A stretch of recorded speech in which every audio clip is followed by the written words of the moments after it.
Iran's foreign minister says forces are ready to open new fronts with Israel if the conflict in Gaza continues. Here what the top envoy is threatening. Reports of anti-Semitism surge. The Jerusalem Post communicates a 12%, 100% increase in calls for violence against Israel and Jews. Former President Trump back in a New York court for the third week of his civil fraud trial. A new witness is set to testify. We have the latest. Russian leader Vladimir Putin shaking hands with China's Xi Jinping in a show of no-limits partnership. We have more on his ongoing visit to Beijing. Belgian authorities say a gunman suspected of killing 2 people died after being shot by police. The suspect identified himself as a member of ISIS. What makes us unique, and how can we preserve each distinct culture? An Australian woman shares her mission to preserve not just objects, but skills and stories.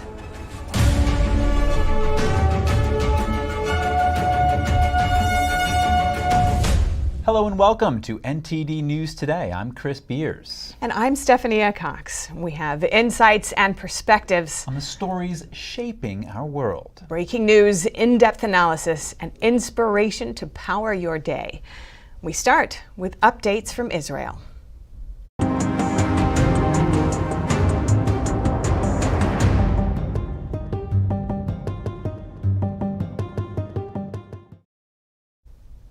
Iran's foreign minister says resistance forces are ready to open new fronts with Israel if the conflict in Gaza continues. In a TV appearance Monday night, the top envoy added that Israel will not be allowed to take any action in the Gaza Strip without consequences. The comments come as Israel appears to be preparing for a ground invasion following days of airstrikes. Iran's foreign minister also warned of a possible preemptive action by the resistance front. Backing the Palestinian cause has been a pillar of the Islamic Republic since the 1979 revolution. Tehran says it gives moral and financial support to Hamas, which controls the Gaza Strip.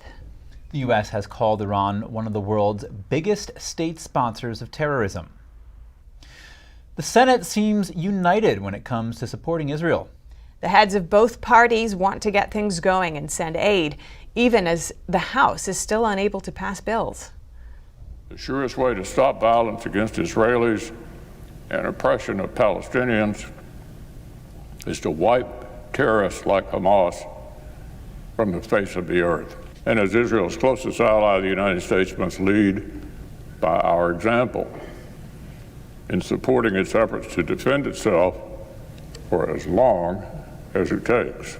I will be working with the administration on putting together an emergency supplemental that will give Israel the tools it needs to defend itself. That means military assistance, intelligence assistance, diplomatic assistance, and humanitarian assistance. Schumer acknowledged that the House can't pass bills yet without a speaker, but he said moving quickly is essential, which is why the Senate is going first on this. The majority leader said Hamas is an evil organization that wants to see Israel wiped off the face of the map. He added the terrorist group doesn't believe in a two-state solution. A top U.S. general has landed in Israel ahead of an expected ground assault on Hamas. U.S. General Michael Kurilla is head of U.S. Central Command. He told Reuters he will ensure Israel has what it needs to defend itself. Kurilla is also expected to outline U.S. military support aimed at preventing an expansion of the Israel-Hamas conflict. Treasury Secretary Janet Yellen says the U.S. is financially strong enough to support wars in both Ukraine and Israel. In an October 16th interview with Sky News, Yellen was asked whether American aid for Israel comes with any conditions. Yellen insisted that America stands behind Israel, period. America can certainly afford to stand with Israel and to support Israel's military needs, and we also can and must support Ukraine in its struggle against Russia. Yellen also said the House needs a speaker first before funds can be appropriated for aid to Israel. The Treasury Secretary's comments come a day after President Biden told CBS 60 Minutes that the U.S. can support both allies. Dozens of U.S. citizens have made it out of Israel. They arrived in Cyprus early this morning on the first evacuation ship. The island nation has been used as a transit hub for foreign governments to evacuate their civilians. We're going to be prepared to support American citizens as this situation evolves. So that's we will continue the partnership we have with Cyprus in support of civilians in this moment is incredibly essential to our planning. We just arrived to Cyprus.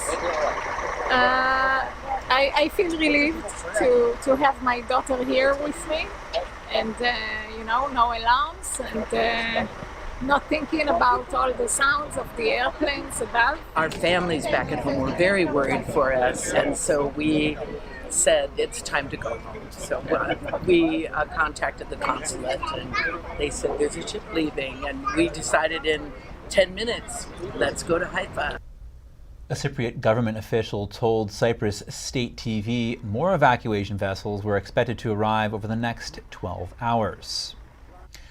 Reports of anti-Semitism are on the rise. The Jerusalem Post says the Anti-Semitism Cyber Monitoring System, or ACMS, found a 1,200% increase in calls for violence against Israel and Jews. The ACMS reported that Paris, New York, and Buenos Aires accounted for the bulk of anti-Semitism online.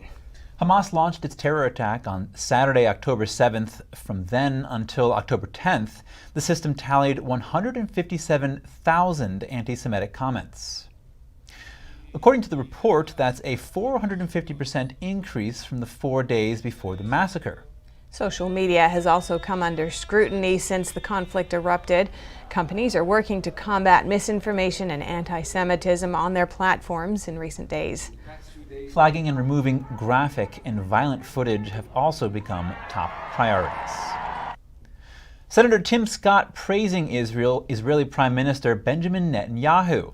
The South Carolina lawmaker says Netanyahu showed restraint after Hamas attacked Israel over a week ago. One of the first things that Israel's done is they waited. Now, how Prime Minister Netanyahu had the kind of restraint, the refrain from immediate action, it just talks about the morality and the humanity that we see coming from Netanyahu into the Gaza. What we see there is a bit of patience with a warning to everyone. The senator also emphasized the importance of America's partnership with Israel. He said America should stand shoulder to shoulder with Israel. Scott added the U.S. should move more firepower into the region. He said our special forces should be prepared to help rescue American hostages in Gaza.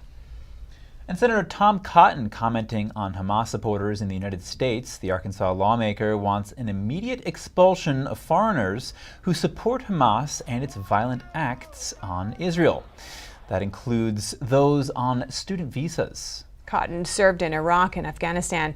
He sent a letter to the Department of Homeland Security. He wrote that the explosion of anti-Semitism in the U.S. over the past few weeks should disturb anyone who shares American values. He added that no foreign national has a right to advocate for terrorism in the United States. And Senator Josh Hawley still wants to investigate certain student groups. He wants to know if groups who support Hamas after the attacks receive any funding from the terrorist group. He sent a letter to Attorney General Merrick Garland on Monday. Hawley asked for an investigation, saying multiple far-left student groups supported Hamas's genocidal war against the people of Israel. Hawley added it's entirely possible that many of these student groups receive funds as part of a terrorist network. Israeli cyber professionals are joining in the search for Gaza hostages. Over the past 9 days, 450 volunteers have taken a break from their jobs to locate missing Israelis following the Hamas terrorist attack. This attack killed at least 1,300 people and marked the deadliest day in Israel's 75-year history. Israel is known for its robust high-tech sector, and cybersecurity is considered one of its leading industries. Volunteers have created what they call a war room, where they work to locate missing people and nearly 200 hostages. We have different desks here And we have teams that are working on technology, cutting-edge technology like AI, like facial recognition, voice recognition, trying to match patterns of movements and all the stuff. On the other hand, we have people who are in social networks. What they do is basically they are the eyes on social networks of different movies, different photos that are relevant to the hostages. And then we have also a group of interrogators, we call them, information scientists, data scientists, that basically goes over all the data and try to assemble a picture of what we see here. So far, the civilian efforts have proved effective in locating hundreds of individuals. Karine Nahan says the initiative has emerged as a crucial information hub for the government. Volunteers can track and identify victims by analyzing videos uploaded to social media by Hamas terrorists. But they are working against the clock as hostages remain in Hamas custody.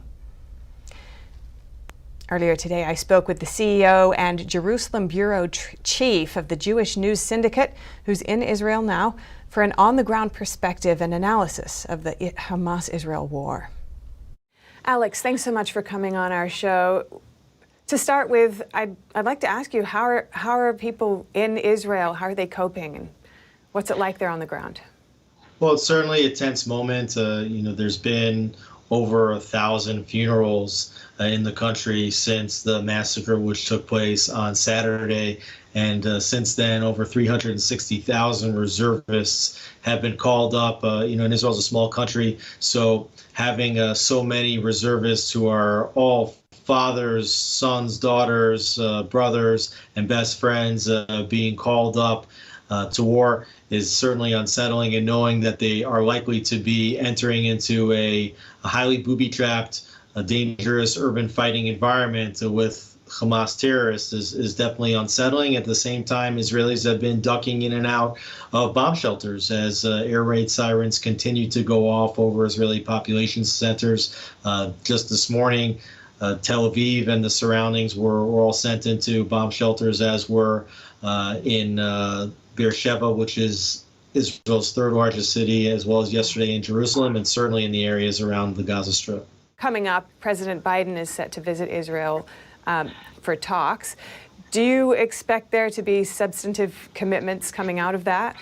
What kind of message do you think it is sending? Well, on the one hand, it's certainly a tremendous show of support for the state of Israel from the United States, the leader of the free world. On the other hand, it's very clear that the United States does not want to see the region embroiled in a multi-front conflict, and as such, there is the belief that the Biden administration is trying to hold Israel back from attacking at Hezbollah in southern Lebanon, despite the fact that there have already been significant skirmishes across the border, and Hezbollah has already fired several anti-tank guided missiles at Israeli civilians and military posts, already killing several people across the border. So you have a very tense northern border as well, and there's the feeling that the Biden administration and particularly President Biden in his visit will be trying to hold Israel back from attacking, and then at the same time trying to arrange for humanitarian assistance for Gazans that are currently being displaced inside the Gaza Strip. And President Biden will also be visiting leaders from Jordan, the Palestinian Authority, and Egypt on his trip. What do you think Israelis would hope that he would be saying to them, and how are they responding to this conflict? Well, I think the most important thing would be for the Rafah border between Gaza and Egypt to be open and to allow for those who wish to get out of the Gaza Strip to find safe passage at first into Egypt, and then for humanitarian aid from around the world and international countries from around the world to figure out how to resettle Gazans that don't want to enter back into the Strip, because there's no doubt that the situation for them is going to be much harder inside Gaza than it was before this war started. So I do think that resettling as many Gazans as possible, going through the Rafah crossing is the number one priority. And given the ongoing tensions in the region, what do you think are the potential risks and benefits of, the U.S.'s pressure on Egypt to open up to Gazans who are fleeing? Well, I think that would be the most humanitarian thing that could be done right now is really to provide safe passage. It's obvious that Egypt doesn't want to see a flooding of Palestinians from Gaza inside their territory. I think, and rightly so, it could destabilize Egypt, and Jordan has said the same. They also don't want to see any more Palestinians being forced into their country as well. They're also in a situation in which they have a majority of Palestinians, and they don't want Jordan to be overrun either. And so I think it's very important to get to get Europe and other countries around the world involved in trying to find a safe passage and haven for refugees. And what kind of impact do you think this conflict is having on global alliances, especially in relation to the U.S.'s relation to regional security in the region? Well, absolutely. We've seen in the last several years actually normalization between Israel and several countries in the Middle East, including the United Arab Emirates, Bahrain, and now there's even advanced negotiations between Israel and Saudi Arabia. These were negotiations which have been brokered by the United States. Countries in the region have been looking at the United States and wanting to understand its posture in the region. There's no doubt that the United States has been actively providing aid toward Iran, reducing sanctions, and the countries in the rest of the region are hoping that the United States would ratchet up sanctions on Iran and to provide more backing for those countries in the region which are turning towards peaceful alliances. All right, Alex Trayman, CEO of the Jewish News Syndicate, thank you so much for your time. Thank you for having me. Two diverging views on Israel's self-defense. China's foreign minister is saying Israel has gone too far. And the U.S. repeats that it has Israel's back. Let's take a closer look. The U.S. is sending another carrier strike group to the Middle East as the Israel-Hamas war rages. That's as Israel wastes a ground invasion of Gaza. The U.S. has made it clear that the warships are not there to join the fight, but says their presence would send a deterrent message to Iran and its proxies in the region. China's Foreign Minister Wang Yi said on Sunday that Israel has gone too far, accusing its actions of going beyond self-defense. The U.S. is voicing a different view. Israel has the right, indeed it has the obligation to defend itself against these attacks from Hamas and to try to do what it can to make sure that this never happens again. Here's an expert's take on China's remark. Because this is part of China's overall plan. And when I say China, I mean the Chinese Communist Party. It's really to wrap the United States into 4 separate wars where we're spread too thin to defend ourselves. And those 4 separate wars are also plus a terrorist organization or several terrorist organizations. So when they say that it's gone too far, it gives the license to Iran to also join the fight and to make this a much bigger issue than it should be on the face of it. Israel has ordered over 1 million in northern Gaza to evacuate to the south, warning there could be significant ground operations. Worth noting, Israel regularly warns civilians ahead of its attacks on Hamas's weapons storage areas, giving residents time to evacuate. Hamas launched its unprecedented strike on Israel last Saturday. The terrorist group that controls Palestine fired thousands of rockets at Israel. Gunmen also streamed across Israel's border, killing over 1,400 people and taking almost 200 hostages. Israel vowed to wipe out the terrorist organization, pounding the Gaza Strip with airstrikes. It also cut off electricity, food, fuel, and water around Gaza until Hamas releases Israeli hostages. According to America's top diplomat Antony Blinken, the border crossing between Egypt and Gaza will reopen, so humanitarian aid can reach Palestinians. To learn more about China's stance on the Israel-Hamas war, we speak with China economic analyst Antonio Graceffo. Let's unpack the Chinese regime's relationship with the Middle East. Antonio Graceffo, thank you for joining us again. We know the Chinese Communist Party tries to take advantage of world conflicts for its own gain. How are they responding to the Israel-Hamas war? Well, I believe the reason that China has not condemned the attack is because China is trying to build points with the greater Muslim world. And why would they be trying to build points with the greater Muslim world? China is the world's largest consumer of oil, so it's very important to China to have good relations with the Middle East. They support Iran by bypassing sanctions. They have closer relationship with Iran. Iran underwrites Hamas and Hezbollah. So this puts China in a better position to ally itself with those countries, even if it means alienating Israel. And we're hearing reports of Hamas blocking Gazans from fleeing areas where Israel is attacking. Hamas targets leading to greater casualties, civilian casualties in those places. You said more casualties in Gaza will be good for China, will be a win for China. How so? The reason why that's a win for China is because China will play the global propaganda game. Hamas will prevent civilians from leaving Gaza. This leaves Israel with two choices: either don't attack, or they can attack, but they'll wind up causing civilian casualties. Every civilian casualty will be amplified on Twitter, on social media, to turn public opinion against Israel. But have they spoken about the Hamas attack on Israel and the civilians killed in that instance? Very little. They said something like, we don't support violence, or we condemn violence on both sides, something like that. It was a very, very, very muted sort of response. Understood. Now, according to Reuters, the Taliban is attending China's Belt and Road Forum in Beijing, taking place today and tomorrow. There's been speculation China would be the first country to recognize the Taliban as the government of Afghanistan. What's behind this coziness towards this Islamic fundamentalist group? China was the first country to have engagement, although it wasn't official, with Afghanistan. It was also the first country to appoint an ambassador to the Taliban. And basically, China is trying to get the Taliban onto their side. They're building coalitions of countries that are heavily sanctioned, like North Korea, like Iran, like Russia, onto the Chinese side. And now China is presenting itself as a friend of the Muslim world while simultaneously committing genocide against the Uyghur Muslims. Explain this contradiction for us.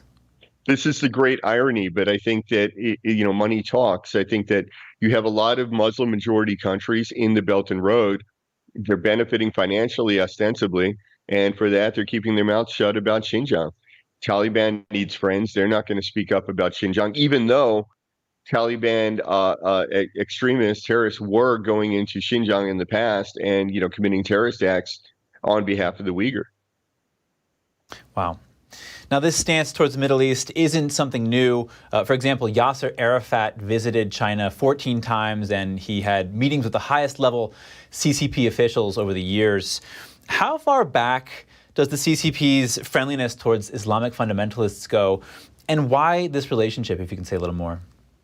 In the 1950s and 60s, when China first started reaching out, and actually China and Russia had a very similar strategy, which was they presented themselves as the anti-colonial alternative. So everywhere in the world where there was an anti-colonial movement, they would make contact with those people and support them. And of course, a lot of these movements in the early days were socialist or communist.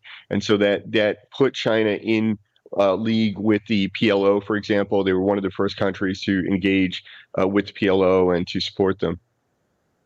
And what does the future of China's relationship with Islamic fundamentalist groups look like? Can we expect this kind of trend to continue? I think it will continue.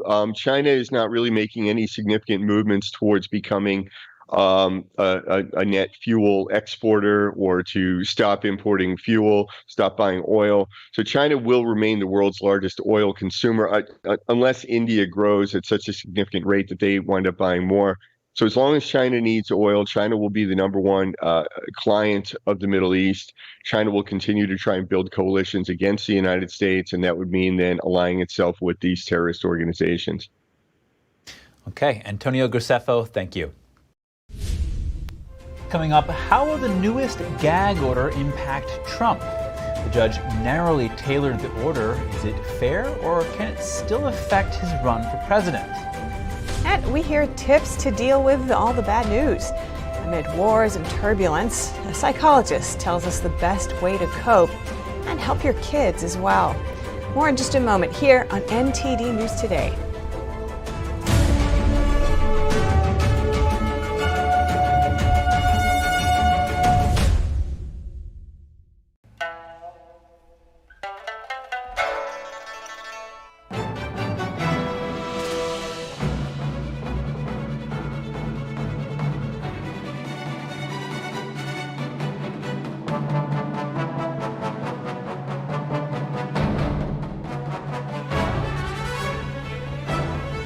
Shenyun Symphony Orchestra, coming to Lincoln Center, David Geffen Hall, October 22nd. Tickets at shenyunsymphony.com.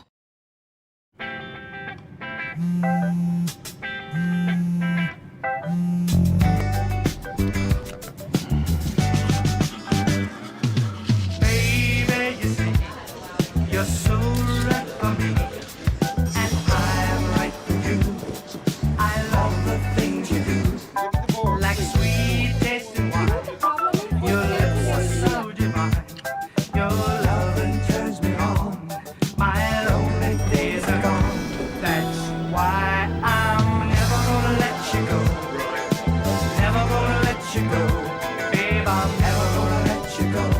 No, no, never gonna let you go. Baby, never gonna let you go. Never gonna let you go. Here you go. Thank you. Thank you.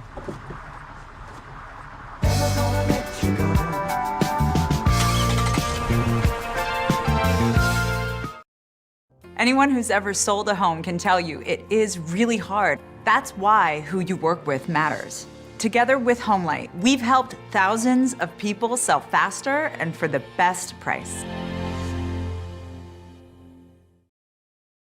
What do you do when your tire goes flat and there's no air anywhere? You reach for Bullseye Pro, the smarter, faster, hands-free way to fill it up with air. Bullseye Pro is equipped with a rechargeable lithium-ion power plant. So fast and so convenient. It's like the power of an air compressor in the palm of your hand. Look, you can inflate all 4 tires on a single charge. It has a built-in smart pressure digital sensor that gauges and automatically stops when the set tire pressure is reached. Easily inflate pool toys, exercise balls, and more. Call or go online now and get the complete Bullseye Pro inflation system for the factory direct price of just $79.99. Plus, we'll ship your entire order free, and we'll give you a 50% discount on a second one. Order now. To order, call 1-800-984-7221. That's 1-800-984-7221, or go to getbullseyepro.com.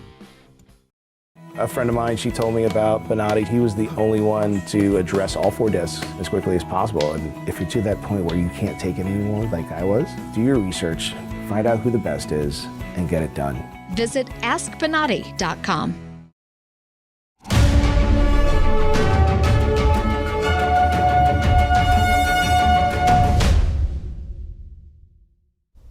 Welcome back. Former President Trump appearing in a New York court today for the 3rd week of his civil fraud trial. The frontrunner for the 2024 GOP presidential nomination arrived after a Monday campaign stop in Iowa. New York Attorney General Letitia James alleges Trump reaped hundreds of millions of dollars by overstating the value of his properties. James is seeking at least $250 million in fines, a permanent ban against Trump and his sons Eric and Donald Jr. from running businesses in New York, and a 5-year commercial real estate ban. A real estate appraiser involved in valuing Trump's 40 Wall Street property is expected to testify. Trump has denied wrongdoing and defended the valuations of his properties. In his Washington case, Trump is now contesting with a new gag order. How will it impact the election fraud case? To learn more about it, I spoke with lead counsel to the National Legal and Policy Center, Paul Kamenar. Paul Kamenar, thanks for coming on our show. To begin with, I'd like to look at Trump's attorneys' arguments. They're saying that the proposed gag order is overly broad and it really infringes on Trump's First Amendment rights. You were in the courtroom just yesterday. What's your assessment of this? How does it intersect with, needing to create a fair proceeding, but also not infringe on his First Amendment rights? Sure. The judge yesterday tried to, thread the needle here in terms of prohibiting Trump from threatening witnesses, which everyone agrees he cannot do, and is right on the campaign trail to criticize the process, to criticize Jack Smith, the prosecutor, to criticize Pence, for example, who's running against him. And it's going to be hard to draw that line. And I think when the judge said you can't call Jack Smith, deranged or a thug, But his attorney said, "Wait a minute, Your Honor. A thug is a bully. I mean, we can criticize that." And she says, "Well, okay, you can criticize the process of prosecution, but you can't be personal about it." But it's hard to draw that line, and I think the court went over the line here and may infringe on Trump's First Amendment rights. Right. You make an interesting point there about this delicate balance of trying to actually pin down what is or is not forbidden speech or should be forbidden speech. I want to look now at the prosecutors who are arguing that Trump's statements could influence potential jurors. Now, what are the legal precedents and arguments for this kind of assessment?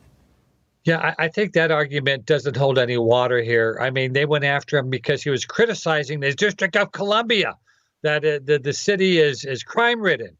And the prosecutor's saying, "Oh, you're criticizing the jurors." No, come on. That's his First Amendment right to do that. So he's not criticizing the jurors. He's not tainting the jury pool. If anything, the jury pool, which is 90% Democratic, is against him to begin with. And this, if anything, hurts his fairness of having a trial. So I think that argument is not really worthwhile. That he's, and the judge also said, and the defense attorney, "Look, Your Honor, when the jury pool comes before the court, you can ask them, were you hearing these comments? You can ask them, were you influenced by it? And that way you can keep those people off the jury pool." All right. And so in light of all of this, how do you think this ruling or this rule could impact the trial? Well, I mean, it can't impact the trial. It actually impacts the campaign, which limits Trump from being campaigning and telling his followers what's going on. Now, the order hasn't been written yet. So when that comes out in the next day or so, we'll look at it carefully. Trump's attorneys will, and they may likely appeal it. And so we haven't had the last word on this yet. What are the potential sanctions or penalties that could be applied in this case if this rule goes ahead? Well, that's a good question. That was asked, and there's sanctions that the court could impose. She could bring Trump into court and admonish him. She could impose a fine.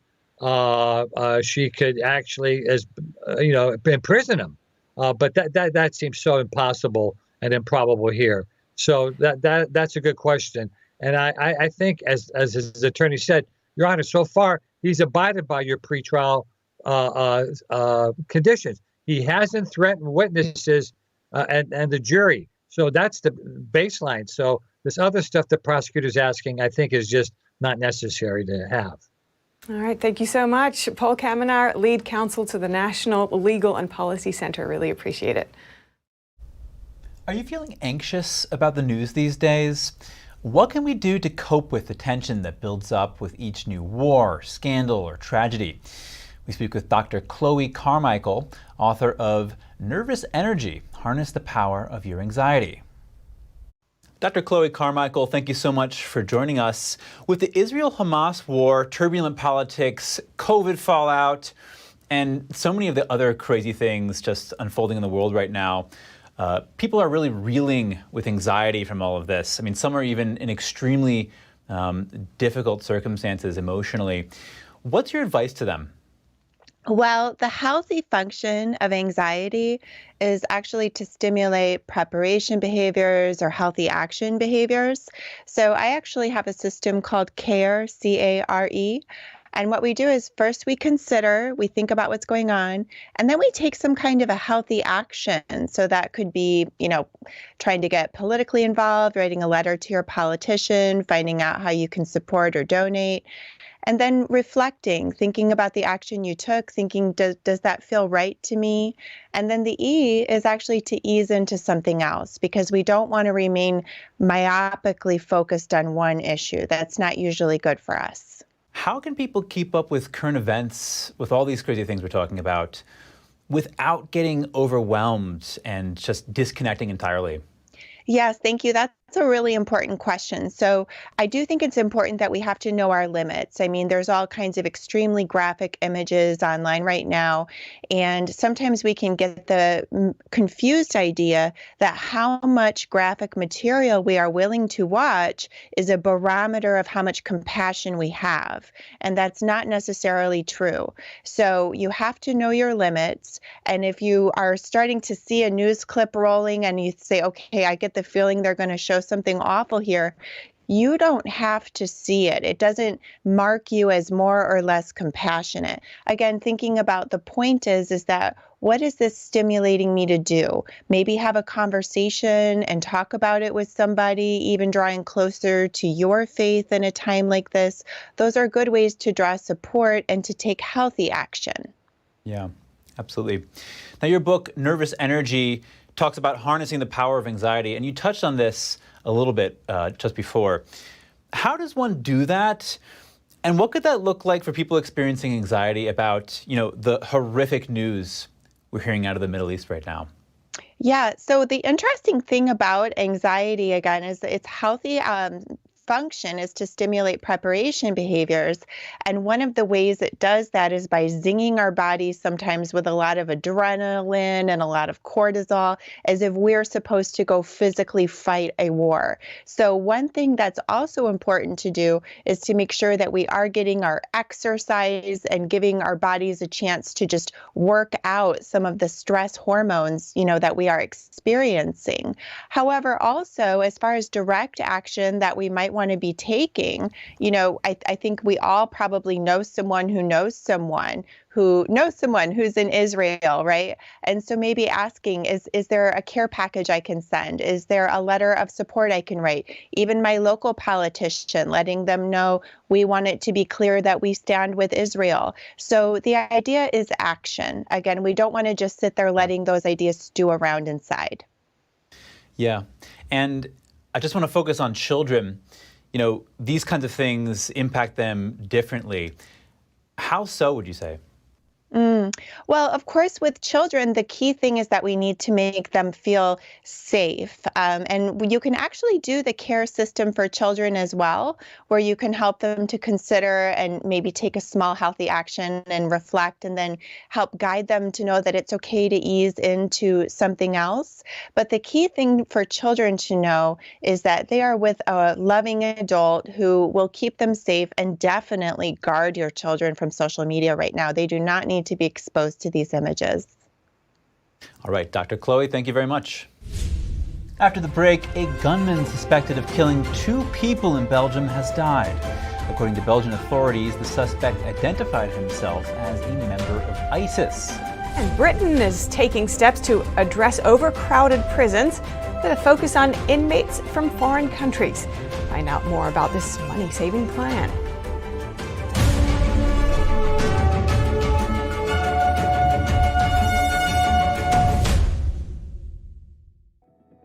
Do you feel the bills getting higher and higher every time you check out at the supermarket? Do you feel your monthly discretionary money has decreased, although your income increases yearly? Inflation is eating away at your wealth. Digital wallets and central bank digital currencies are destroying financial privatization. Only gold and silver are constitutional forms of money. Our privacy was to be protected against unlawful search and seizure. Midas Gold Group will help you take control of your finances and protect your wealth and your privacy. Pulling money out of the corrupt banking and investment system is a way to privatize your finances as the elite push us towards digital wallets and central bank digital currency. Protect your wealth with real money. Deal with the best. Midas Gold Group, a proud America First company. MidasGoldGroup.com. If you're watching this, I didn't make it. Thanks to people like you and the American Heart Association, my family never had to see this video. I was a healthy 47-year-old, no symptoms. But then my doctor discovered I had a bad heart valve that was beyond repair. The scariest day of my life was when I was sitting on a gurney as I looked and my wife was at my side. and my kids had me surrounded. Deep down, you know, this could be it. This could be all there is. Not having him around for Riley to grow up with and have that papa figure in his life, that would have been hard. This little heart valve did something really big. It saved my life. I wouldn't be here today without it. The research for this heart valve was funded by the American Heart Association. And that's why I'm asking you to become a monthly donor for just $19 a month. When you do, you'll help fund the next medical breakthrough that could save your life or the life of someone you love. You'll also provide life-saving CPR training and help certify hospitals to give the best care to those who have had a heart attack or stroke. When you give $19 a month, we'll send you a t-shirt just like this one. From the moment you put it on, you'll help raise awareness for heart disease and stroke. Since my surgery, I had a son get married. I had a daughter graduate high school. I had another daughter give birth to a precious boy. I would have missed all that. And that's why it's personal for me. We're very thankful for everyone who is a donor because it gives us more time. Every 40 seconds, someone has a heart attack. The next person you help save could be someone you love or even you. Become a monthly donor today by calling or going to helpheart.org because it's personal.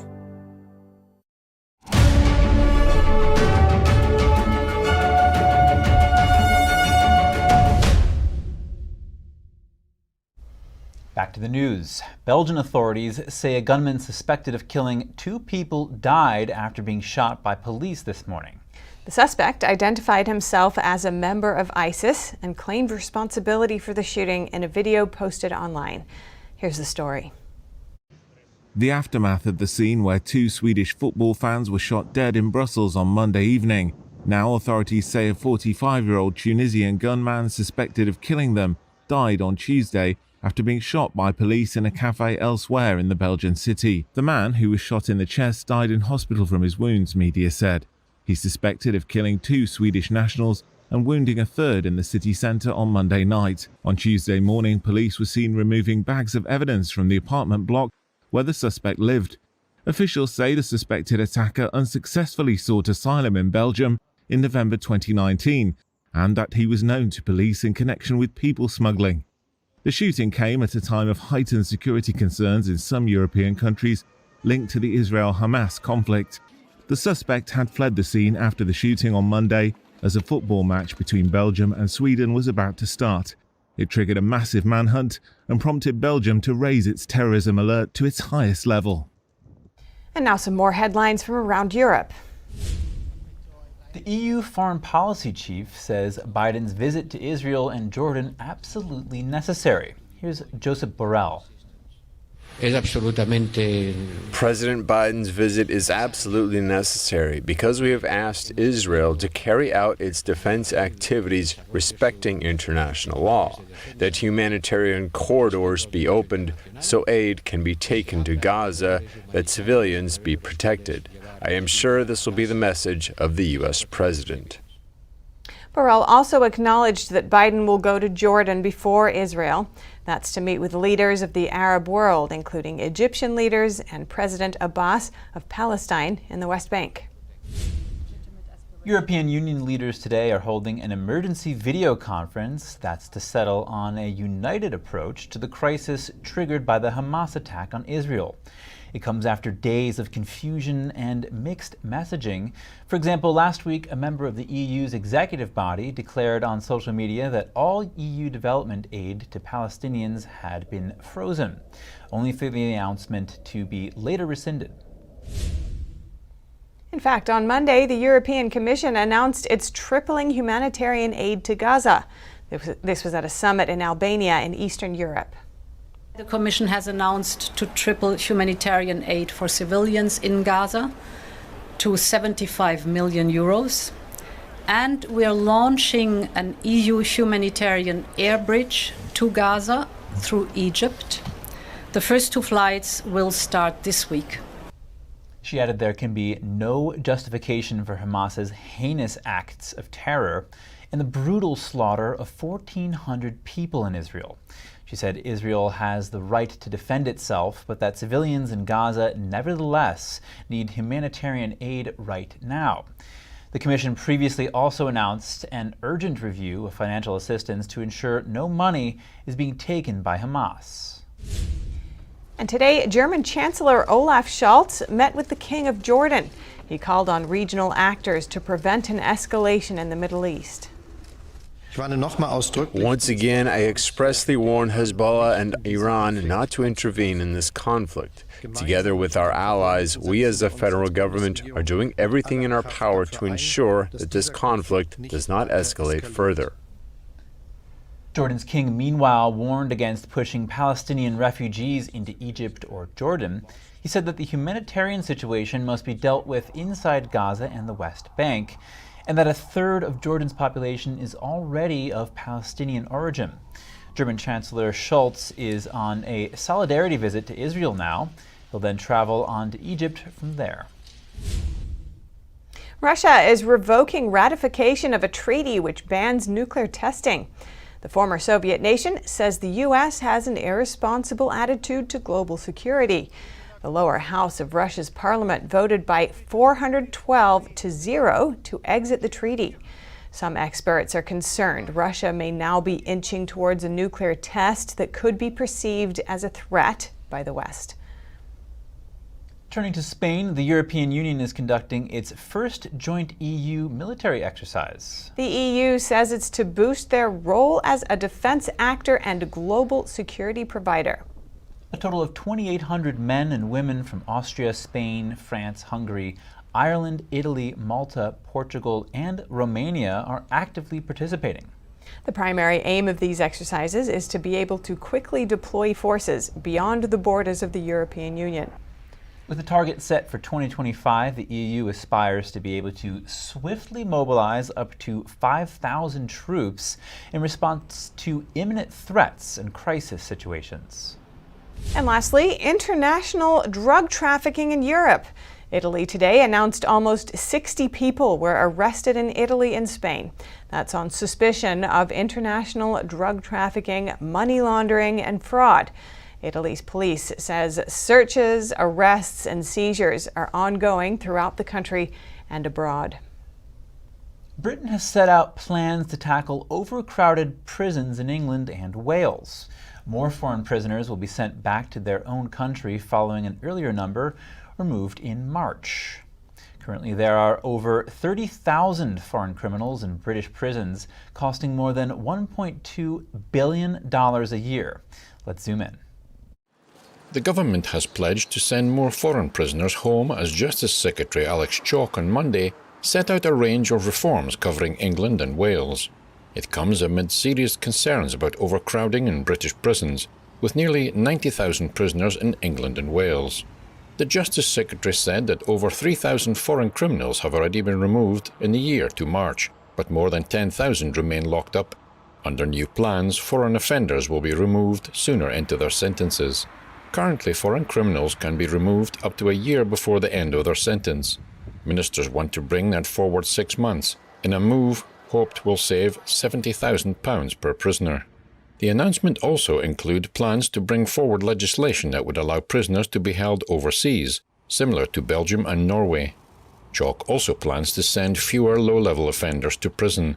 He suggested less serious offenders could instead clean up neighbourhoods, scrub graffiti off walls, or plant forests.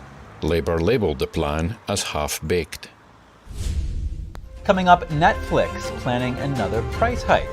That's after the streaming giant took action against password sharing and saw an uptick in subscriptions. More shortly here on NTD News Today.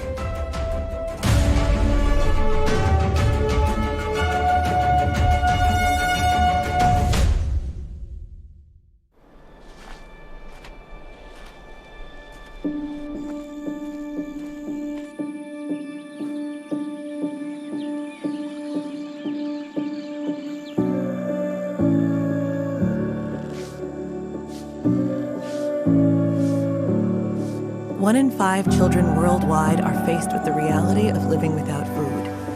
No family dinners, no special treats, no full bellies. All around the world, parents are struggling to feed their children. Toddlers are suffering from acute malnutrition, which stunts their growth. Kids are forced to drop out of school so they can help support their families.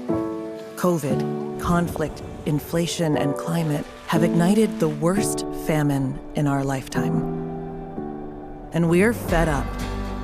Fed up with the fact that hunger robs children of their childhood. Fed up with the lack of progress. Fed up with the injustice. Help us brighten the lives of children all over the world by visiting getfedupnow.org. For as little as $10 a month, you can join Save the Children as we support children and families in desperate need of our help. Now is the time to get fed up and give back. When you join the cause, your $10 monthly donation can help communities in need of life-saving treatments and nutrients. Prevent children from dropping out of school. Support our work with communities and governments to help children go from short-term surviving to long-term thriving. And now, thanks to special government grants, every dollar you give before December 31st can multiply up to 10 times the impact. That means more food, water, medicine, and help for kids around the world. You'll also receive a free tote bag to share your support for children in need. Childhood without food is unimaginable. Get fed up. Call us now or visit getfedupnow.org today. Anyone who's ever sold a home will tell you it's really hard. And it's one of the biggest financial decisions you'll ever make. That's why who you work with matters. Together with Homelight, we take care of every detail.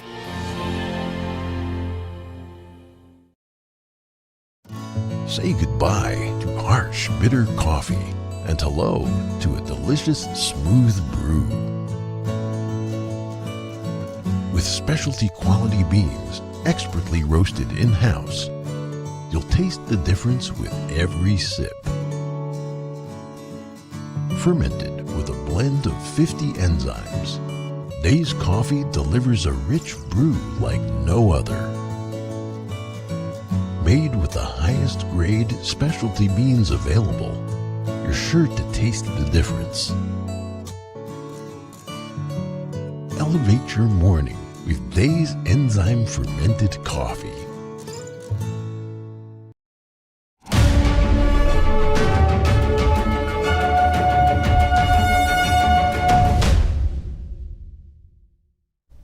Thanks for staying with us. Netflix got through the Hollywood writers' strike in better shape than most rivals.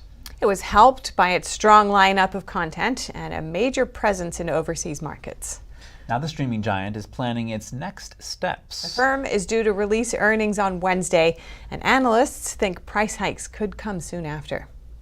Netflix is widely expected to raise charges for its ad-free service that should push more people onto the tier with ads, where commercials can generate more income per user. Any such move would come after the success of a crackdown on password sharing. It's thought the network boosted subscribers by around 6 million over the latest quarter, largely by stopping many people watching for free outside the same household.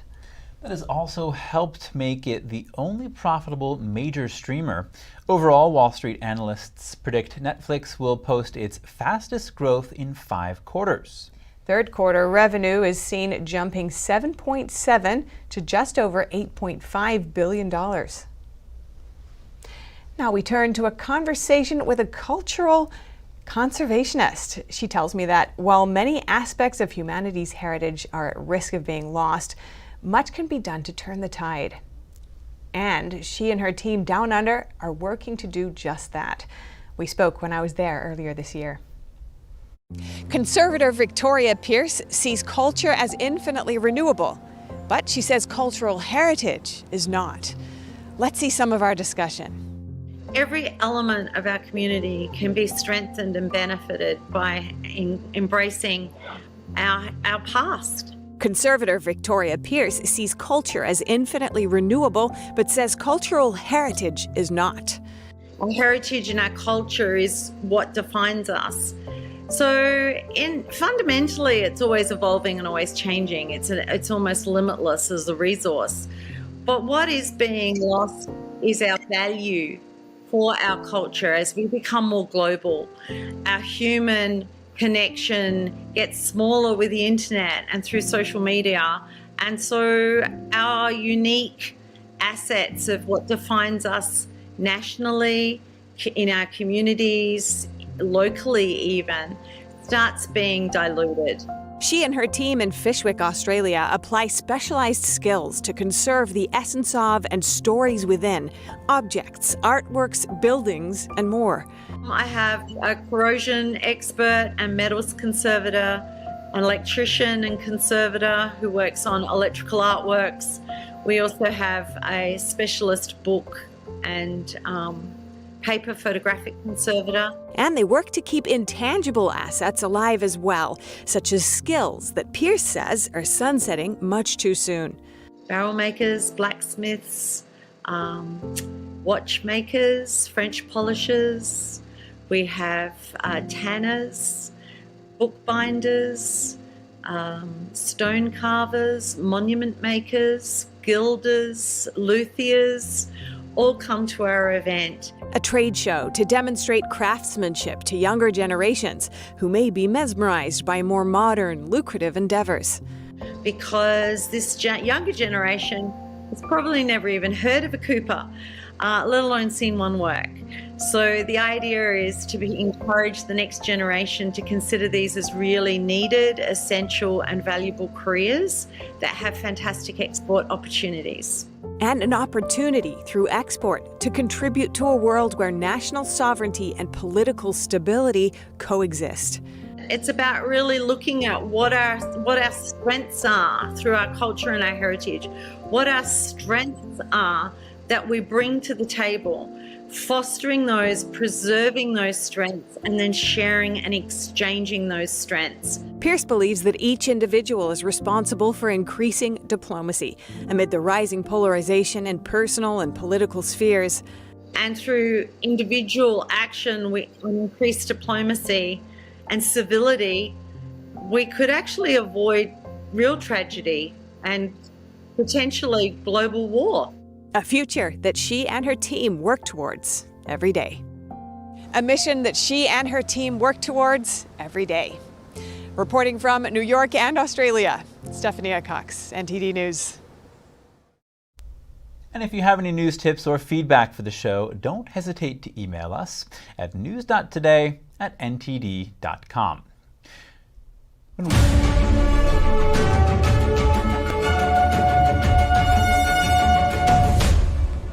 President Biden about to leave for Israel.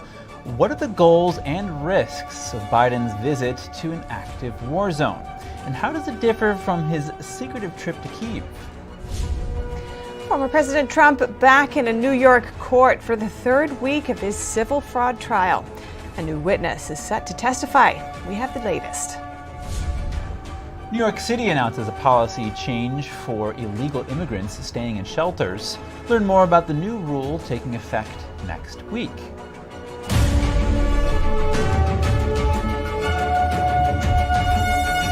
Are diapers destroying your confidence? Men's Liberty can help. Our discreet external device is safe, sanitary, and keeps you dry 24 hours, day and night. Step into the spotlight and do more of what you love with Men's Liberty. It's been ordered over 5 million times by thousands of satisfied fans. Call now to get a free week supply with your first order. There's no obligation, just the opportunity to try the most revolutionary solution to incontinence ever made. Unlike diapers, Men's Liberty is a long-term answer to dealing with incontinence. Make the choice to finally move forward with your life by calling Men's Liberty today. We'll answer all of your questions about how our completely unique device works and how Medicare can cover it. Dealing with expensive, uncomfortable diapers is no way to live. Men's Liberty lets you get back out there with more freedom and confidence to be you. Ready to find out more about our offer to get a free week supply? Then don't wait. Call Men's Liberty today.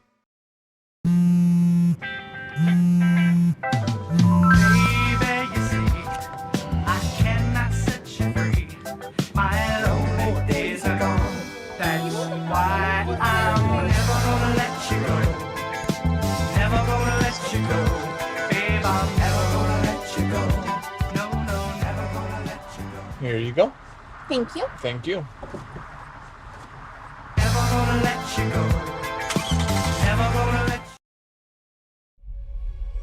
It's a painting that is peaceful.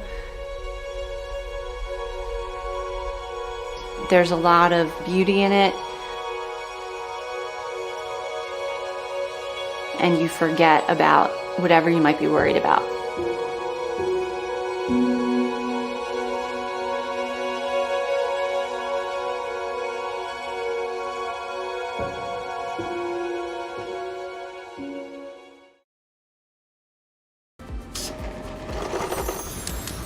My employees and I are excited to announce it's our 20th anniversary, and to celebrate, we're bringing you a limited edition MyPillow. The Giza Elegance MyPillow is made with the most amazing cotton, 2-inch pipe gusset, comes in 4 custom loft levels, and it's machine washable and dryable. When I got MyPillow, I'm asleep almost immediately. I stay asleep at night, and I wake up more well-rested in the morning. My patented fill adjusts to your exact individual needs and helps keep your neck supported and aligned. That's why we've been around for 20 years, because MyPillow works.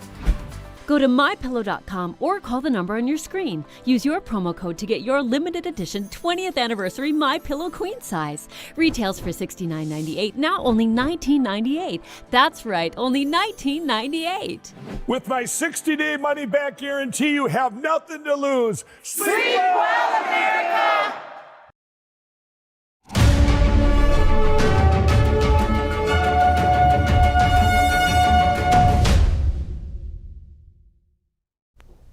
And we're back. President Biden is leaving today for a wartime visit to Israel. Joining us now live is NTD's White House correspondent Iris Tao. Good afternoon, Iris. What's on Biden's agenda as he leaves for an active war zone? Good afternoon to both of you. So President Biden is expected to leave the White House for Israel later today, and he's expected to spend part of Wednesday in Tel Aviv meeting with Israeli Prime Minister Benjamin Netanyahu. And Biden's only going to spend a day in Israel, but he's also going to meet with Jordan and Egyptian and Palestinian leaders in Jordan after this trip. And this trip is an extraordinary one because it is during, of course, a war, and that, of course, Israel is preparing for a ground offensive into Gaza after terrorist attacks by Hamas. So U.S. Secretary of State Antony Blinken announcing this trip last night in Israel after 7 hours of meeting with Israeli officials said that President Biden would send a very clear message. Watch. He's coming here at a critical moment. President Biden will again make clear, as he's done unequivocally since Hamas's slaughter of more than 1,400 people, including at least 30 Americans, that Israel has the right and indeed the duty to defend its people from Hamas and other terrorists and to prevent future attacks. And specifically, Blinken says that Biden will have 4 goals. The first goal is to reaffirm U.S. solidarity with Israel and to find out more about what Israel needs to defend itself. And the second goal is to send a clear message, and if not a warning, to surrounding countries that they should not try to get involved and widen this war. And the third goal is to work with Israel to secure the release of the hostages now in the hands of Hamas. And lastly, you should learn more directly from Israeli officials about their aims and strategies in this war. Yeah, and Biden certainly has a lot on his plate here. So Iris, you emphasized that it's a wartime visit. Are there any risks associated with this trip? That's a great question. So let's not forget that Secretary of State Antony Blinken yesterday, when he was meeting with Israeli Prime Minister Netanyahu, they were forced to shelter in place in a bunker after air sirens went off in Tel Aviv, warning of incoming rockets. So there certainly are security risks associated with being in that place. And we also know that this trip to Israel is a lot different from Biden's last secret and, of course, highly sensitive trip to Kyiv during Ukraine's war in February. And last time the trip wasn't even publicized until he made it to Ukraine after a 10-hour train ride from Polish borders. Of course, this time the trip was announced ahead of time, but the White House says they have weighed the risk and deemed it safe enough to both execute and announce the trip before it happens. Back to you. All right, thank you very much, Iris. To learn more about where China stands on Israel, we speak with China economic analyst Antonio Graceffo about the Chinese regime's relationship with the Middle East. Antonio Graceffo, thank you for joining us again. We know the Chinese Communist Party tries to take advantage of world conflicts for its own gain. How are they responding to the Israel-Hamas war? Well, I believe the reason that China has not condemned the attack is because China is trying to build points with the greater Muslim world. And why would they be trying to build points with the greater Muslim world? China is the world's largest consumer of oil, so it's very important to China to have good relations with the Middle East. They support Iran by bypassing sanctions. They have closer relationship with Iran. Iran underwrites Hamas and Hezbollah. So this puts China in a better position to ally itself with those countries, even if it means alienating Israel. And we're hearing reports of Hamas blocking Gazans from fleeing areas where Israel is attacking Hamas targets, leading to greater casualties, civilian casualties in those places. You've said more casualties in Gaza will be good for China, will be a win for China. How so? The reason why that's a win for China is because China will play the global propaganda game. Hamas will prevent civilians from leaving Gaza. This leaves Israel with two choices: either don't attack, or they can attack, but they'll wind up causing civilian casualties. Every civilian casualty will be amplified on Twitter, on social media, to turn public opinion against Israel. But have they spoken about the Hamas attack on Israel and the civilians killed in that instance? Very little. They said something like, we don't support violence, or we condemn violence on both sides, something like that. It was a very, very, very muted sort of response. Understood. Now, according to Reuters, the Taliban is attending China's Belt and Road Forum in Beijing, taking place today and tomorrow. There's been speculation China would be the first country to recognize the Taliban as the government of Afghanistan.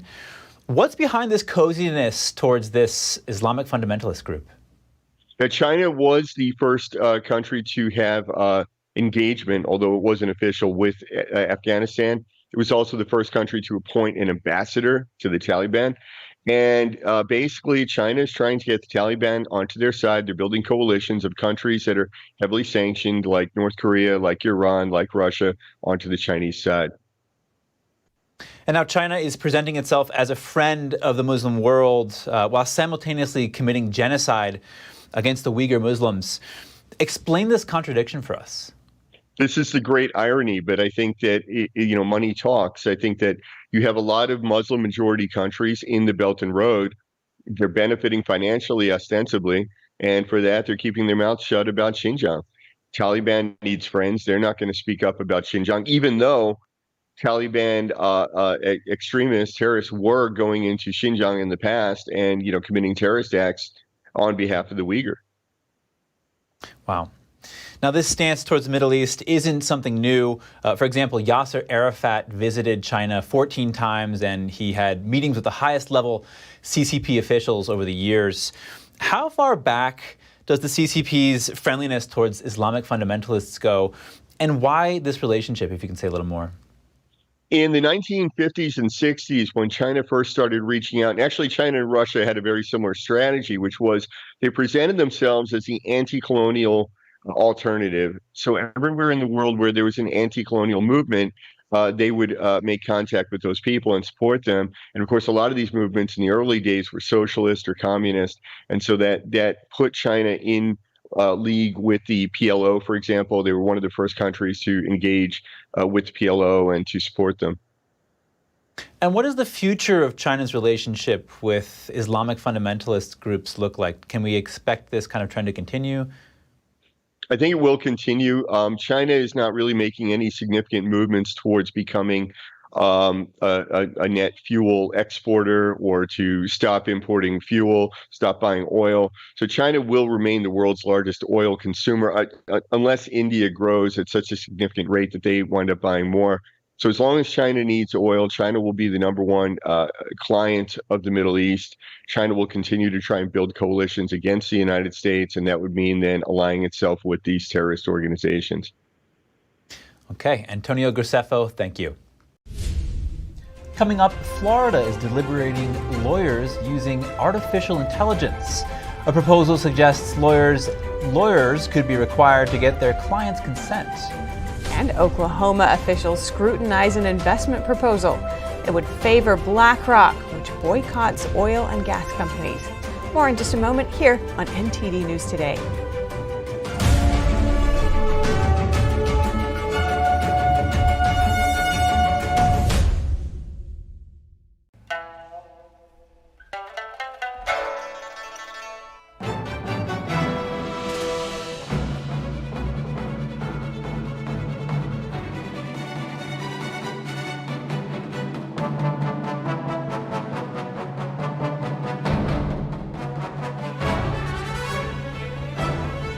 Shenyun Symphony Orchestra, coming to Lincoln Center, David Geffen Hall, October 22nd. Tickets at shenyunsymphony.com. Y'all know me. Every day I'm hustling. I'm grinding and making deals because a girl loves her bling.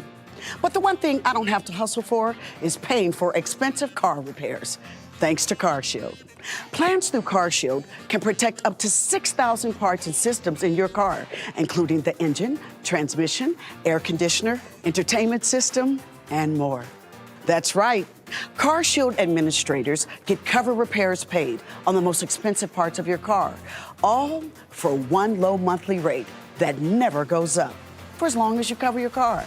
That's their price lock guarantee. I want to keep my car on the road as long as possible, and CarShield Administrators helps me do that. I trust CarShield Administrators because they paid my claim. Being an essential worker and a mom of 3, finances can be very tight at times. If it wasn't for CarShield, I wouldn't have my car. And with their best coverage ever, CarShield administrators go the extra mile, including car rental options. You'll also get 24/7 coast-to-coast roadside assistance for flat or damaged tires, lockouts, dead batteries, and courtesy towing, all at no additional cost to you. That's right. You don't need to do any hustling for these extras. They're all included. The cars will break down, there's no doubt about it. That's just the way it is. I got stuck with high repair bills before. That's why I called CarShield. Nobody likes expensive car repair bills. That's why you have to call CarShield before you break down. Darlings, if you want to be smart and get those car repairs paid, then call CarShield now. Leave the hustling to the professionals. Pick up that phone right now before your car breaks down. Protect yourself from the unprecedented rise in cost for parts and repairs. Call now to save money with your price lock guarantee. Call 800-418-7697. 800-418-7697. 800-418-7697.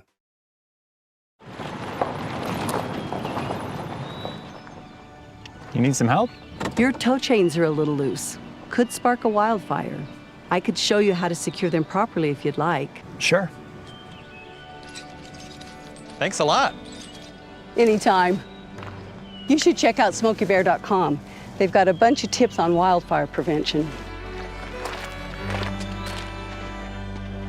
Only you can prevent wildfires.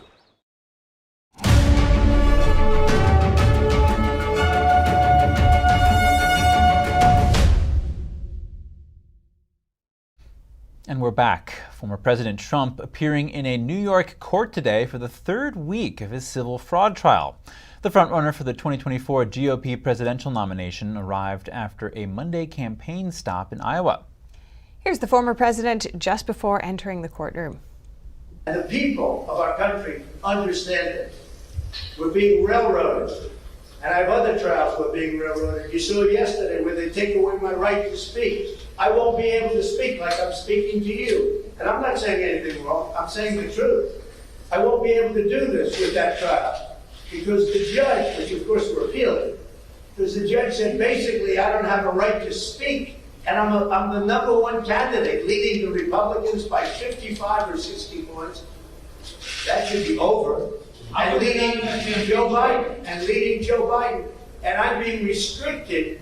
My speech has been taken away from me. I'm a candidate that's running for office, and I'm not allowed to speak. This is a railroading that's all coming out of the Department of Justice. New York Attorney General Letitia James alleges Trump reaped hundreds of millions of dollars by overstating the value of his properties. James is seeking at least $250 million in fines, a permanent ban against Trump and his sons Eric and Donald Jr. from running businesses in New York, and a 5-year commercial real estate ban. A real estate appraiser involved in valuing Trump's 40 Wall Street property is expected to testify. Trump has denied wrongdoing and defended the valuations of his properties. And in his Washington case, Trump is now contending with a new gag order. How will it impact the election fraud case? To learn more about it, I spoke with lead counsel to the National Legal and Policy Center, Paul Kamenar. Paul Kamenar, thanks for coming on our show. To begin with, I'd like to look at Trump's attorneys' arguments. They're saying that the proposed gag order is overly broad and it really infringes on Trump's First Amendment rights. You were in the courtroom just yesterday. What's your assessment of this? How does it intersect with, needing to create a fair proceeding, but also not infringe on his First Amendment rights? Court. Sure. The judge yesterday tried to, thread the needle here in terms of prohibiting Trump from threatening witnesses, which everyone agrees he cannot do, and is right on the campaign trail to criticize the process, to criticize Jack Smith, the prosecutor, to criticize Pence, for example, who's running against him. And it's going to be hard to draw that line. And I think when the judge said you can't call Jack Smith, deranged or a thug. But his attorney said, wait a minute, Your Honor, a thug is a bully. I mean, we can criticize that. And she says, well, okay, you can criticize the process of prosecution, but you can't be personal about it. But it's hard to draw that line. And I think the court went over the line here and may infringe on Trump's First Amendment rights. Right. You make an interesting point there about this delicate balance of trying to actually pin down what is or is not forbidden speech or should be forbidden speech. I want to look now at the prosecutors who are arguing that Trump's statements could influence potential jurors. Now, what are the legal precedents and arguments for this kind of assessment? Yeah, I think that argument doesn't hold any water here. I mean, they went after him because he was criticizing the District of Columbia, that the city is crime-ridden. And the prosecutor's saying, oh, you're criticizing the jurors. No, come on. That's his First Amendment right to do that. So he's not criticizing the jurors. He's not tainting the jury pool. If anything, the jury pool, which is 90% Democratic, is against him to begin with. And this, if anything, hurts his fairness of having a trial. So I think that argument is not really worthwhile. That he's, and the judge also said, and the defense attorney, look, Your Honor, when the jury pool comes before the court, you can ask them, were you hearing these comments? You can ask them, were you influenced by it? And that way you can keep those people off the jury pool. All right. And so in light of all of this, how do you think this ruling or this rule could impact the trial? Well, I mean, it can't impact the trial. It actually impacts the campaign, which limits Trump from being campaigning and telling his followers what's going on.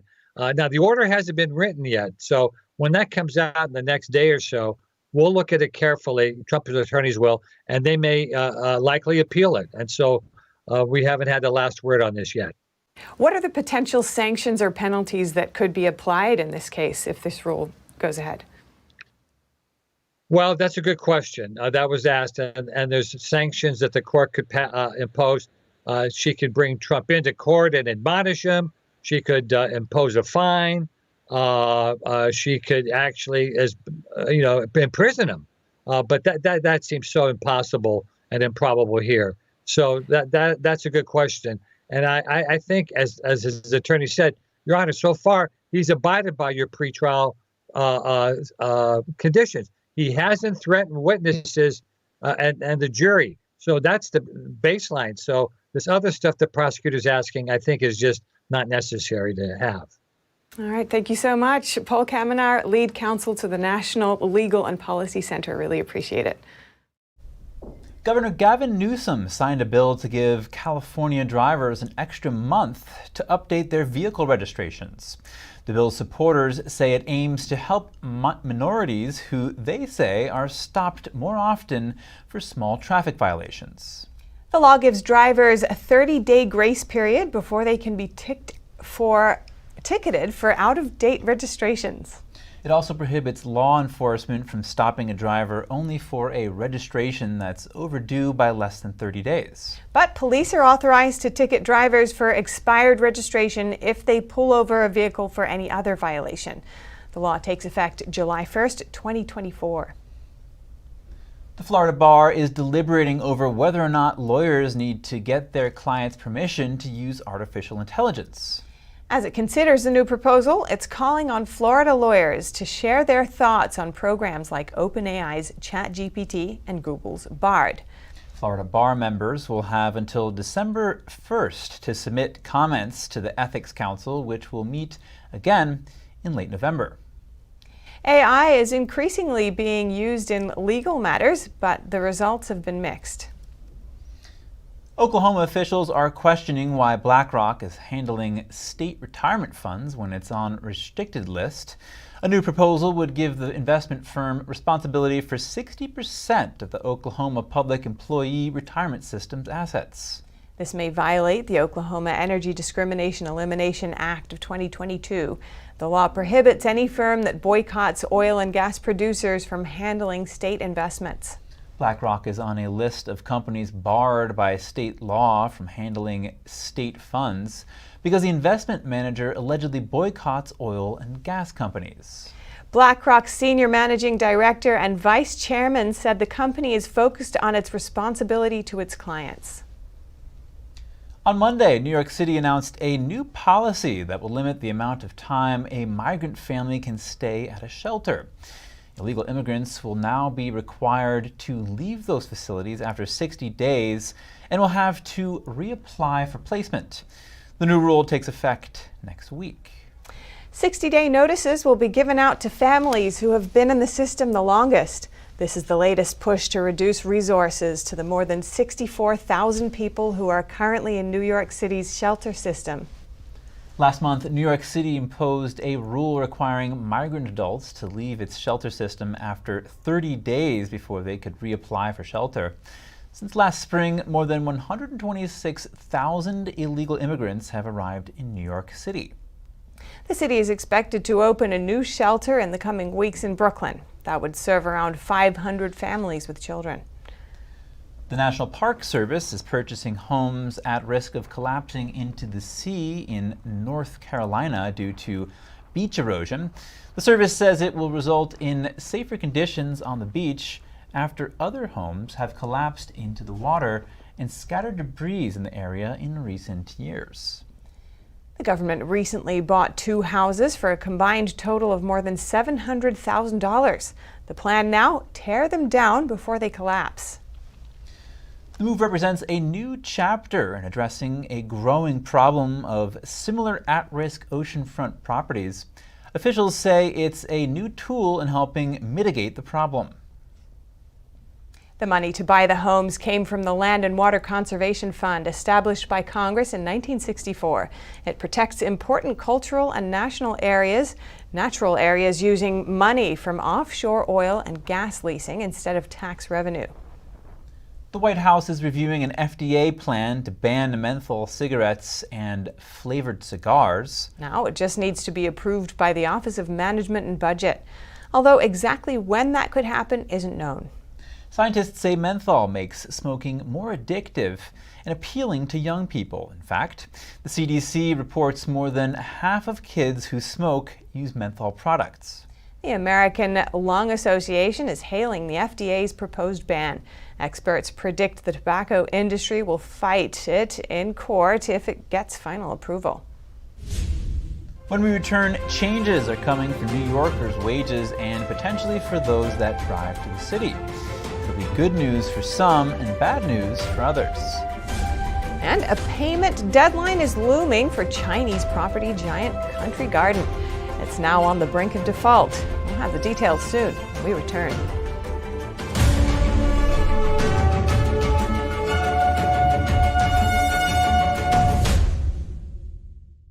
Anyone who's ever sold a home will tell you it's really hard. And it's one of the biggest financial decisions you'll ever make. That's why who you work with matters. Together with HomeLight, we take care of every detail. Hey everyone, it's me, Sebastian, and it is a beautiful day today. We have so much to be grateful for, so just remember, if you see someone without a smile, give them one of yours. I just love inspiring people to be the best they can be, and the reason I'm able to inspire so many people is because people like you who inspire me with your support of Shriners Hospitals for Children. Since I was little, I've broken 100 bones, and I've had 19 surgeries. Shriners Hospitals for Children was with me every step of the way. But more than that, they've given me the confidence to know I can do whatever I set my mind to. Like right now, I've set my mind to sharing my smile with you. Did you get it? Because of people like you, I can play the violin. I can play piano. I can Irish dance. The help I get is only possible because of caring people like you who pick up the phone and call the number on your screen to make your monthly gift. And when you call or go online right now to donate $19 a month or more, we'll send you this adorable Love to the Rescue blanket as a thank you and a reminder of all the smiles you're bringing to kids' faces every day. Kids like me. And me. And me. And me. So what are you waiting for? You can inspire kids like me by visiting loveshriners.org. After all, you can't help everyone, but you can help someone. So let's go! Thank you. Thank you. Thank you for giving. Join me and bring a smile to the world with your monthly gift today. Please call now. If operators are busy, please call again or go to loveshriners.org right away. Join me and bring a smile to the world.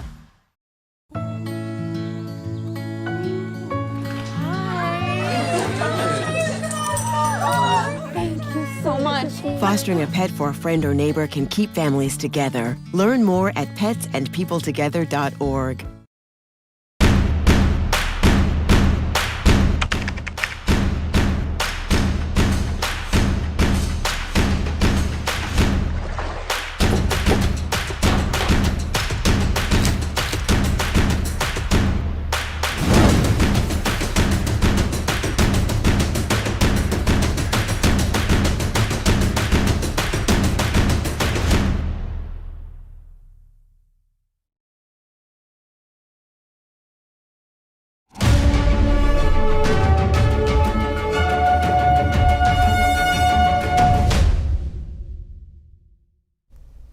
Thank you for staying with us. Potential changes are coming for New York minimum wage laws next year.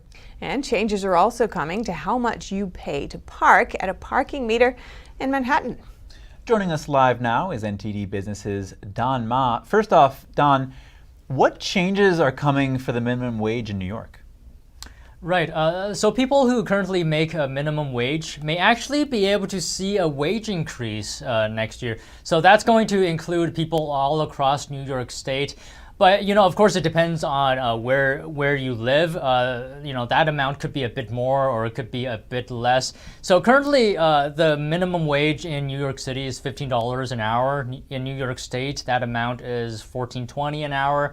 But starting on January 1st, 2024, the minimum wage pay, you know, will get a bit of a bump. So how much of an increase will New Yorkers get? So I think it's a pretty decent increase. So beginning next year, New York City will have its minimum wage increased to $16 an hour. And that's also going to include Long Island and Westchester. And then everywhere else, from what I just mentioned, will get $15 an hour. And that's not all, Steph. After 2024, so in 2025 and 2026 as well, the minimum wage will get annual increases of 50 cents per hour. And then in 2027, the minimum wage in the state will actually increase annually according to the Consumer Price Index. So of course, the Consumer Price Index is the inflation report that we talk about here every month. Now, Don, Tell us about what changes are coming to parking meters in Manhattan. Well, Chris, it seems like here's where the good news ends from me, because it's already happened. Those who drive into the city will now have to fork out more money to use those meters in the city because they're getting rate hikes. And Chris, I know you just got a car recently, so if you're planning to use a parking meter here, you may just have to fork out 20% more money in some areas. So the increases, of course, it's going to vary by zone, and the highest increases are in Midtown and Lower Manhattan. Hourly rates will increase there to $5.50, up from $4.50, so that's a dollar increase. And then for the second hour, the increase will be up by $1.50 to $9. So the rest of the 5 boroughs won't be spared either. On October 27th, parking rates there will increase, for example, in Queens. And then rates in Brooklyn and the Bronx and Staten Island will go up in November. So Chris, that's something for you to consider the next time you drive here. And why are parking meters seeing rate hikes, Don?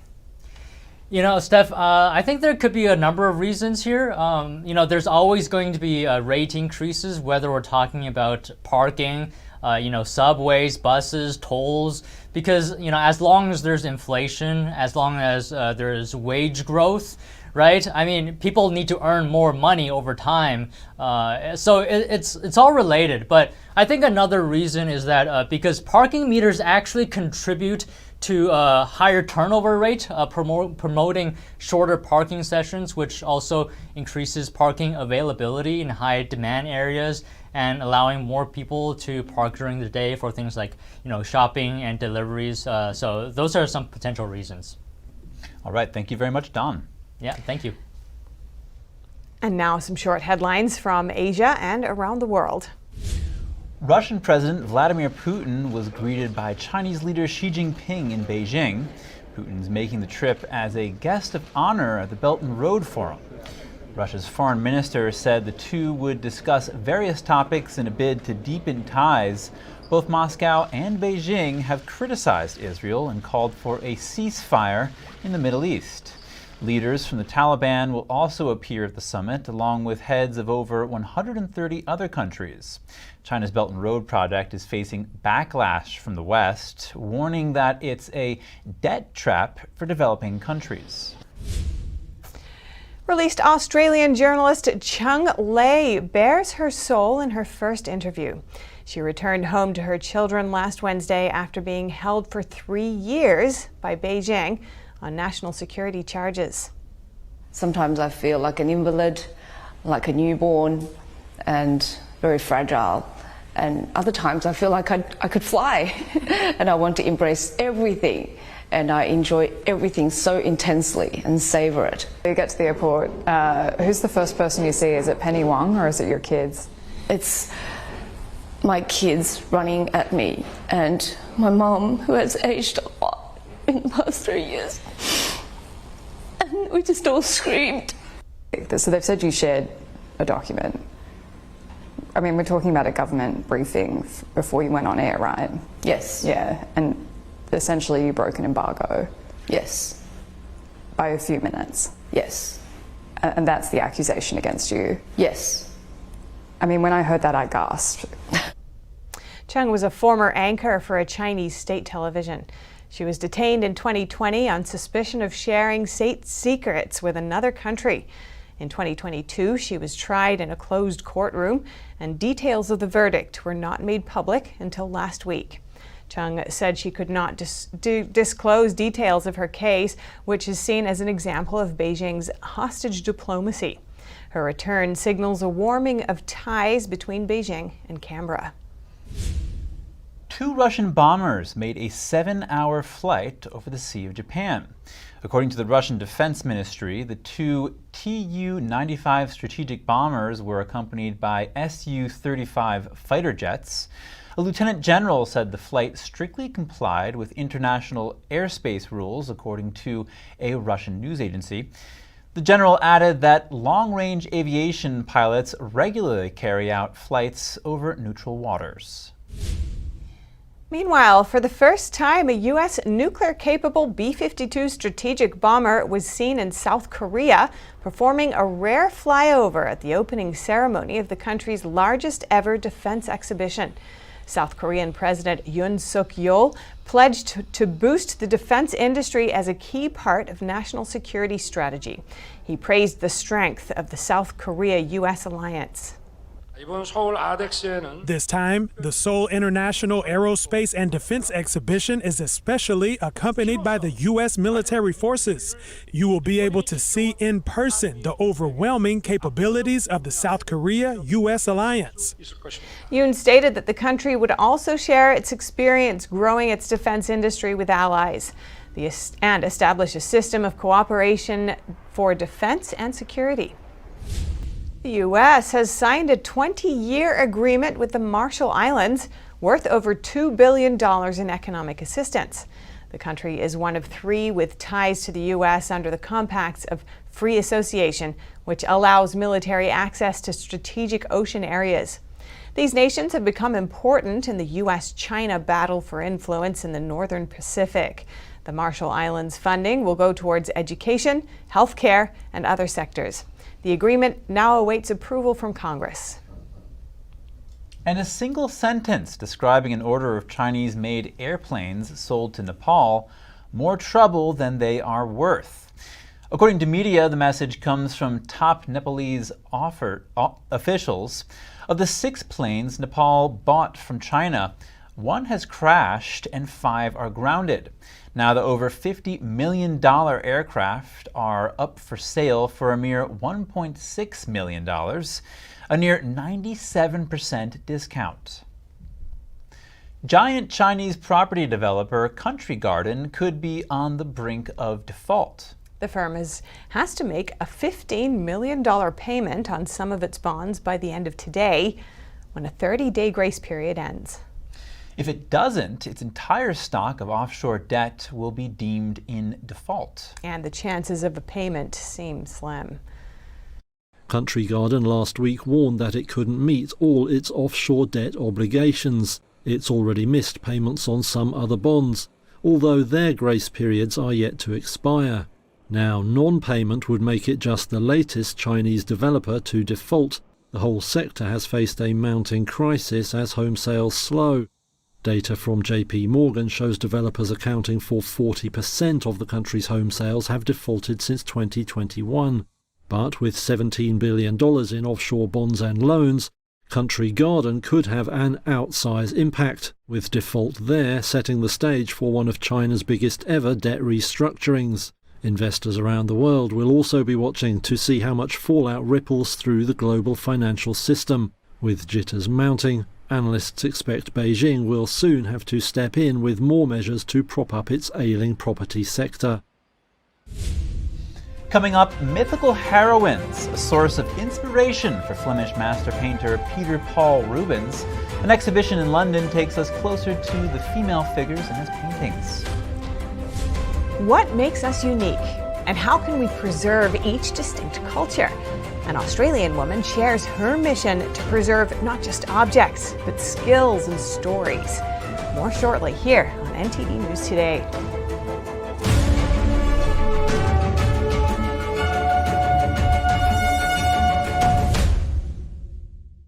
Did you know African elephants could become extinct in our lifetime? In fact, more than 90% are already gone. If we don't act now, they will disappear forever. But we can't do it alone, because when it comes to saving elephants, it's you plus IFAW, the International Fund for Animal Welfare. You plus IFAW together can help stop poaching, protect habitats, and save thousands of elephants. Call or go online right now to join IFAW.org and give $19 a month, only 63 cents a day. You can save elephants and the places they call home. Together, we can fund rangers to stop poachers in their tracks, protect the land elephants need to roam and survive, and provide loving care for those who have been orphaned so they can one day be released back into the wild. But the only way we can do this life-saving work is with you plus IFAW. So call or go online with your gift right now. With the monthly support of people just like you, elephants like Moses are alive and thriving today. It takes years of hard work from dedicated teams so orphaned elephants can learn the skills they need to survive in the wild. So please, call now or go online with your monthly gift. You can help provide the urgent care elephants need so this generation won't be the last. And when you use your credit card, you'll get this exclusive membership kit, including your very own IFA t-shirt to show it's you plus IFA standing together to help rescue and care for these majestic creatures. The danger for elephants is more urgent than ever before. That's why we need you. It's going to take all of us to help save elephants before they disappear forever. So please, call right away or go to joinifa.org with your monthly gift. Because together, you plus IFA can save lives.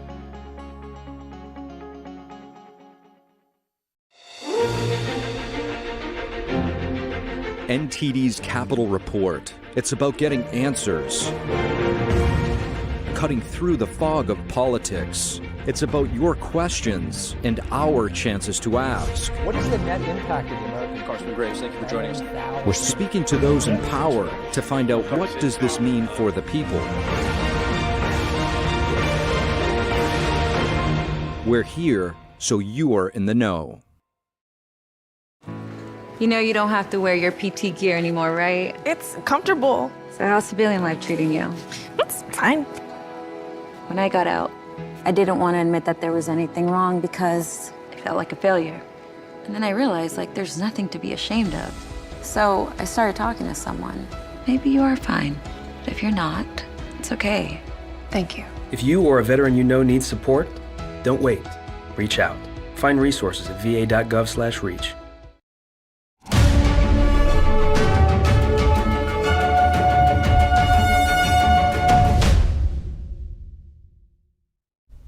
Welcome back. An artist has made ink from a clone of Newton's apple tree that was blown down in Cambridge last year.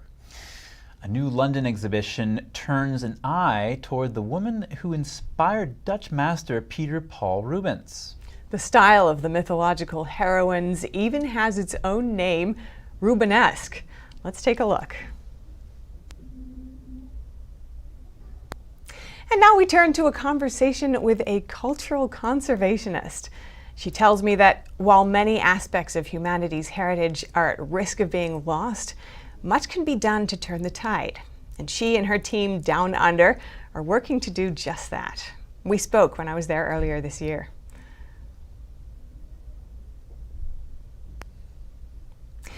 But we'll come back to that in just a moment. What's next? Let's have a look. You know, actually, it is National Pasta Month all month long.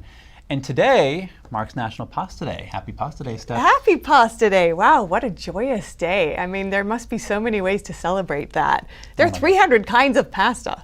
Yes, I know. Growing up, we had a lot of spaghetti, and actually mainly spaghetti. Oh, really? Yeah. Yeah, me too, I'd say. But there are actually so many ways, like what you could do lasagna, you could do macaroni and cheese. Right, it could be a main dish, it could be a side dish, even dessert, actually.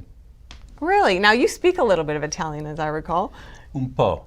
Uh-huh. So how should we celebrate this day? Mangia. Mangia. Mangia. That's all for today's news. Thank you for tuning in.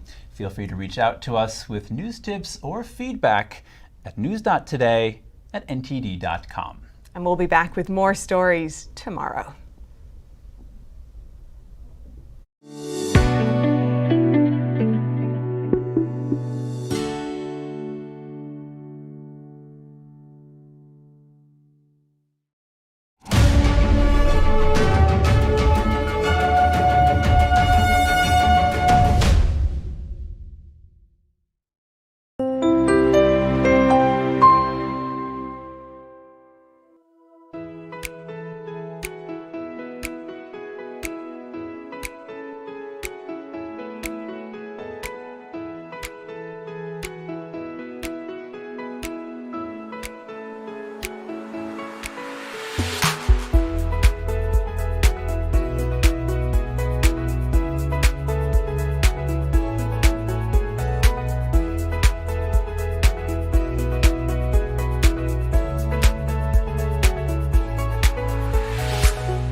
Thanks for watching us on YouTube. Did you know YouTube only keeps selective videos on its platform? So if you want to make sure you get the full picture, just subscribe to our newsletter.